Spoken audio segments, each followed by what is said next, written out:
آقا ایماندار جناب محمد رسول الله صلی الله علیه وسلم حدیث کی فرمائی وإن كان فيه كلام إن الله ينزل ليلة النصف من شعبان إلى السماء الدنيا فيغفر لأكثر من عدد شعر غنم كلب أو كما قال عليه الصلاة والسلام. زما عزتمند مسلمانانو، الله سبحانه وتعالى من تاسو ډېر ښایسته دنیا کړی دی او په دې کې په موږ او تاسو باندې خصوصي نعمتونه په امت محمدي باندې کړي دي صلی الله علیه وسلم، چې د هغې په ذریعه سره امت محمدي چې کوم دی هغه ډېر ثوابونه حاصلولی شي او د خپل رب رضا چې کوم دی هغه حاصلولی شي. نو په هغې کې چې یو کم دی د شعبان دا میاشت او دا ډېره عزتمنده میاشت ده او حدیث شریف کې راځي چې نبی علیه الصلاة والسلام به په دې میاشت کې چې کوم دی ډېرې زیاتې روژې نیوي. عایشه رضی الله تعالی عنها فرمایي چې رسول علیه الصلاة والسلام د شعبان په میاشت کې ډېرې روژې نیوي. د دې د وجې نه به ما خپلې فرضي روژې به چې کومې قضا شوې وي هغه به ما هم د شعبان په میاشت کې نیوي، ځکه په نور وختونو کې به د نبی علیه الصلاة والسلام خدمت مبارک و او په دغه وخت کې به د الله رسول صلی الله علیه وسلم په شعبان کې روژه و، نو ما به ورسره هم خپلې روژې نیوي. نو نبی علیه الصلاة والسلام چې کوم دی په شعبان کې به روژې نیوي، سنت او مستحب طریقه ده په دغه میاشت کې روژې نیول. او په دې میاشت کې چې کوم دی یوه شپه ده 15مې شپه او دا شپه چې کومه ده ډېره برکتي شپه ده او ډېره د نعمتونو شپه ده. په دې شپه کې الله تعالی نبی علیه الصلاة والسلام په حدیث کې فرمایي چې الله رب العزت په دې شپه کې د شعبان په دغه شپه کې چې کوم دی د نیمې شپه کې الله سبحانه وتعالی دومره مسلمانانو ته بخښنه کوي. په عربو کې د ټولو نه غټه قبیله بني کلب وه او د دغې ګډو چیلې بیزو ډېرې زیاتې سیوا وي. نو حدیث کې راځي چې د هغه ګډو بیزو د ویښتو نه زیات انسانان چې کوم دی مسلمانان الله سبحانه وتعالی هغوی ته بخشش کوي او هغوی بخي. څوک بخي؟ څوک چې په دغه شپه کې د الله سبحانه وتعالی عبادت کوي او د خپل رب رضا حاصلوي. دغه انسانان چې کوم دی الله سبحانه وتعالی د قیامت په ورځ باندې د دغې بخشش نصیب کوي او د هغوی ته بخښنه کوي. ځکه علي رضی الله تعالی عنه روایت دی، هغه وایي چې په دغه شپه باندې الله سبحانه وتعالی د آسماني دنیاوي اسمان ته چې کوم دی راکوزیږي او په دې کې دا اعلان کوي چې څوک بخښنه غوښتونکی شته چې زه هغه ته بخښنه وکړم، ایا څوک رزق غوښتونکی شته چې زه هغه له رزق ورکړم، څوک مصیبت زده شته چې هغه په مصیبتونو کې راګیر وي، په تکلیفونو کې یو زمان وغواړي زه چې هغه مصیبتونه او هغه هر څه ختم کړم. داسې یو انسان شته چې هغه د تکلیفونه وي، حاجتونه وي، هر څه وي، هغه غوښتونکی شته چې زه هغه له هغه ورکړم. په دغه شپه باندې الله سبحانه وتعالی چې کوم دی دا اعلان کوي ټولو مسلمانانو ته.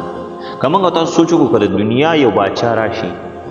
او ستا در ته راشي تا ته دا نارې ووایي چې پلاني بهر راوځه او دوم زمانه چې نن څه غواړم هغه وغواړه زه تاله درکومه. داسې سوچ وکړئ چې انسانان به څومره منډې وایي په دغه باچا پسې، څومره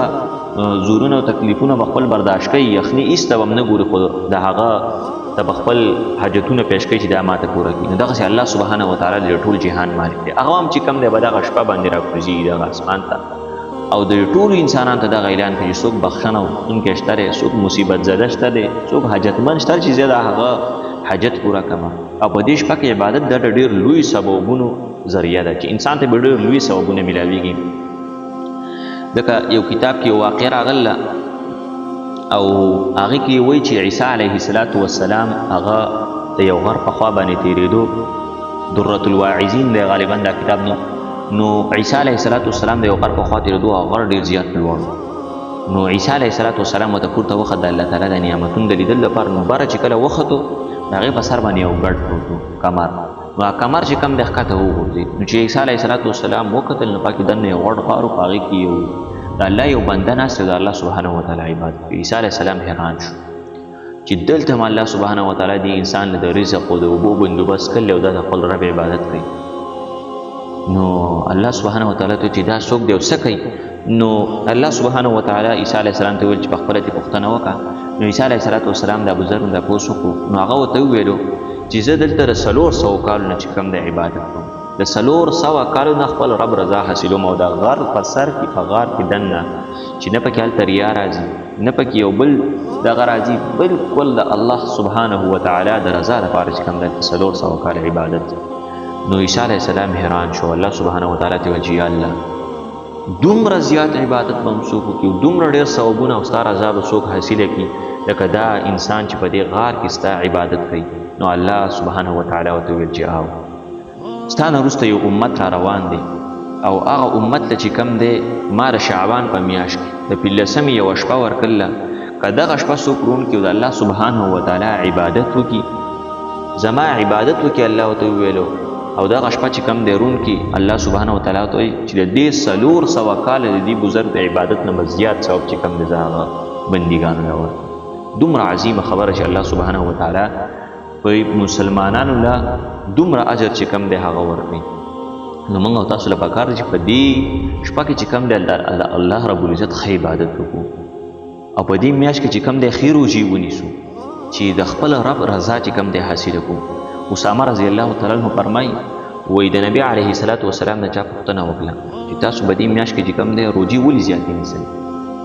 نو نبی علیه الصلاة والسلام ورته وفرمایل ویل په دې میاشت کې د ټول کال د عبادت چې کوم دی او عملنامه هغه الله سبحانه وتعالی ته خیږي او هغه د الله تعالی په دربار کې پیش کیږي چې پلاني بنده پلاني د پلاني زوی به دې کال کې دا عملونه کوي نو نبی علیه الصلاة والسلام ویل زه دا غواړم چې زما عملنامه او زما د ټول کال لیست الله رب العزت ته خیږي چې زه پکې روژهدار ولیکل شم پلانې روژه ځکه د دنیا یو قاضي ته چې یو انسان ور مخامخ شي او هغه غریب فقیر خوار ملنګ اگر که ډېر جرمونه یې کړي وي ډېرې خطایانې یې کړي وي خو چې د دنیا یو قاضي ته ور مخامخ شي د هغه په زړه وسوځي رحم یې پرې راشي داسې الله رب العزت ته نبی علیه السلام وایي چې زما عملونه هغه ته پیش شي الله سبحانه وتعالی ته او زما په عملونو کې چې کوم دی روژه ده ولیکلی شي وایي زه د دې د وجې نه روژه نیسم د نبي علیه السلام په عملنامه کې به څه خو دا اوږدې اوږدې سجدې چې د هغې شپې مبارکې به وپړسېدې دا اوږده اوږده رکعتونه د خلکو رضا د خلکو زړونه ګټل خلکو به پې د پاسه غني وغیره راچېل نبی علیه الصلاة والسلام به ورته خدمت داسې پیغمبره وایي چې زما عملنامه الله رب العزت ته په روژه کې وښیي چې زه روژه یم زما د اعمالو لیست داسې لاړ شي پورته او زما عمل په داسې حالت کې لاړ شي موږ او تاسو د ټول عمر ګناهونه کړي دي او ټول کال چې کوم دی موږ د خپل رب په نافرمانۍ کې یو او ټول کال چې کوم دی موږ د الله تعالی رضا حاصله نه کړه نو موږ او تاسو هم پکار دی په دې میاشت کې روژه ونیسو چې الله سبحانه وتعالی ته زموږ عملونه پیش او فرشتو ته ووایي چې دا نیکۍ قبول کړئ او دا بدۍ چې کوم دی په نیکو باندې بدل کړئ چې د دې په وجه باندې چې د شعبان په دې میاشت کې زما د ویرې خوراک بند کړی دی څښاک یې بند کړی دی اوبه نه څښي او بل څه نه څښي زما د ویرې د وجې دا ټول ګناهونه به الله سبحانه وتعالی موږ او تاسو ته معاف نو یو د دغې وجې نه به نبی علیه الصلاة والسلام روژه نیوله چې زما اعمال به رخیږي او بل حدیث شریف کې راځي چې نبی علیه الصلاة والسلام وفرمایي چې د شعبان په میاشت کې د روژې د دې وجې نه نیسئ چې ملک الموت ته چې کوم دی د غونډ کال لیست میلاوي غونډ کال چې کوم راځي روان کال د دې شعبان د دې 15مې نه د بل شعبان د 15مې پورې په دې کې چې کوم دی ملک الموت ته یو لیست میلاویږي او هغه ورکړی کېږي په کې د ټولو انسانانو نومونه لیکلي وي کوم انسانان به چې دې شعبان نه د بل شعبان پورې د چا وخت به چې پوره شوی څوک چې وفات کېږي نو هغې نومونه به هلته لیکلی کېږي چې فلانی به په دې طریقه په دې زګین کې دا تقدیر دی دلته به هغه ارس هغه ملک الموت ته حواله شي نو نبی علیه السلام ویل چې ملک الموت ته زما د نوم چې کوم دی دا په حالت د روژې کې ولیکلی شي ځکه چې هلته انسان کمزوری په حالت د روژې کې نو که د دنیا یو معمول ته ویل موږ او تاسو سوچ وکړو چې یو انسان کمزوری وي څوک ورته ووایي چې زما خواله راوله نو ورته وایي لکه فلانی کمزوری شوی دی په قلاره باندې به یې راولي چې خوږ یې نه کړي او په ادب سره به یې راولي په قلاره باندې چې تکلیف مکلیف ورته ونه رسي او زما ځای ته یې راولي دغسې الله سبحانه وتعالی هم دغه وایي چې تاسو څه کوئ تاسو دا کوئ چې نبی علیه الصلاة والسلام فرمایي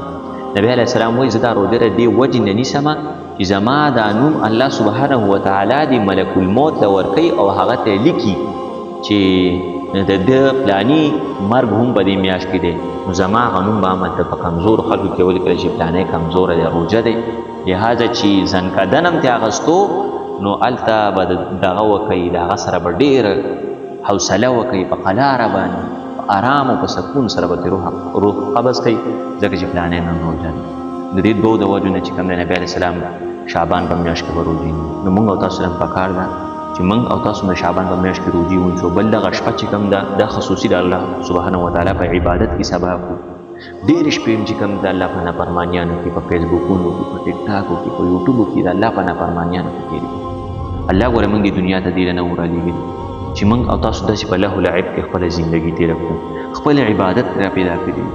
خپل عبادت له دې دنیا ته رالیږلي یو. د الله سبحانه وتعالی عبادت هغه په ښه شان باندې به دغه شپه کې وکړو چې الله سبحانه وتعالی د باقي کال له زندګي زموږ چې کوم دی اخیسته کړي، په دغه شپه باندې تقدیر هم لیکلی کېږي د انسان چې په روان کال کې به د انسان څه څه کېږي. د هغې دپاره د خپل رب نه دعا وغواړو چې کریمه ربه کله چې فرشتو ته ملایکو ته حکم کې او هغې ته وایه چې د فلاني تقدیر ولیکي، نو زموږ په تقدیر کې کریمه ربه ښه څه ولیکي، ښه قسمتونه هم پکې ولیکي، ښه کارونه نه د خپلو د لاسو نه ولیکلی کړي کریمه ربه. د دین نه چې کوم دی د دین په باره کې زموږ نه چې کوم دی ډېر خدمت واغستی کړي کریمه ربه. د دې په باره کې چې کوم دی خپل رب نه دعا وغواړو، دنیا وغواړو خو د آخرت حالات چې کوم دی د مرګ اسانتیا د خپل رب نه غواړو کریمه ربه. که په دې کال کې زموږ د مرګ وي او ملک الموت ته زموږ نوم ورکړی کېږي، نو ربه نرمي پکې ولیکي چې نرمي د پلاني سره الله سبحانه وتعالی نه داسې دواګانې وغواړو، خپل رب چې کوم دی هغه راضي کړو، خپل رب ته وجاړو، ځکه چې الله تعالی ډېر غفور و رحیم ذات دی، په خپلو بندګانو باندې ډېر شفقت او رحم کوونکی ذات دی. الله تعالی بار بار په قرآن کې چې الله تعالی په خپلو بندګانو باندې ډېر شفقت کوونکی او رحم کوونکی دی. نو د خپل رب رضا چې کوم دی دا حاصل کړو په دغه شپه، په دې میاشت کې ښې روجې ونیسو او د الله سبحانه وتعالی رضا چې کوم دی هغه حاصل کړو. الله سبحانه وتعالی دې موږ ته په سنت طریقه باندې د صحابه غوندې کې زندګي تېرولو توفیق نصیب کړي. وصلی الله تعالی علی خیر خلقه محمد و آله و صحبه اجمعین برحمتک یا ارحم الراحمین.